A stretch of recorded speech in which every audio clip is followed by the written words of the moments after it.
So Shilakbiji, I mean, when you're looking at investment plans or how do you attract, or you're also in a competitive world, right? So how do you, when you compare, say, Greater Noida with areas, with other growth centers in India like Sriperumbudur in Tamil Nadu, with Whitefield in Bangalore, with Pune, with Hyderabad, what is your competitive advantage in your view? What are you telling companies? Why come here and not go there?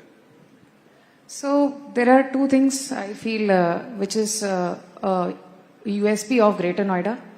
One thing is that Greater Noida is a greenfield project. So it was not that it was once a center or a city in olden days and later it got developed or it grew.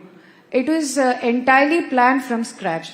So the land was acquired and plans were made, the sectors were made, different sectors for residents, commercial activity, industry, institution, all were planned.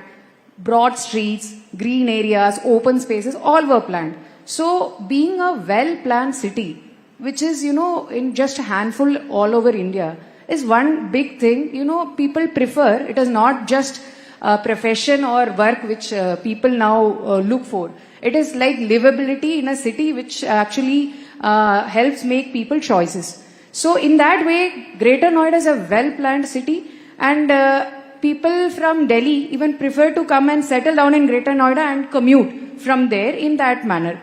So, because these sectors are segregated, it is very, organized. And the infrastructure which has been developed, be it water lines, be it the roads, and be it the sewerage system or the solid waste management, everything are of high standards in the city. The second point is that, another unique feature of Greater Noida, it is at the cross junction of eastern and western dedicated freight corridor, as well as it is connected to the major highways in a very short distance. For instance, the Yamuna Expressway or the Eastern Peripheral Expressway, Western Peripheral Expressway. By infrastructure wise, it is at a junction of all these major roads and railways.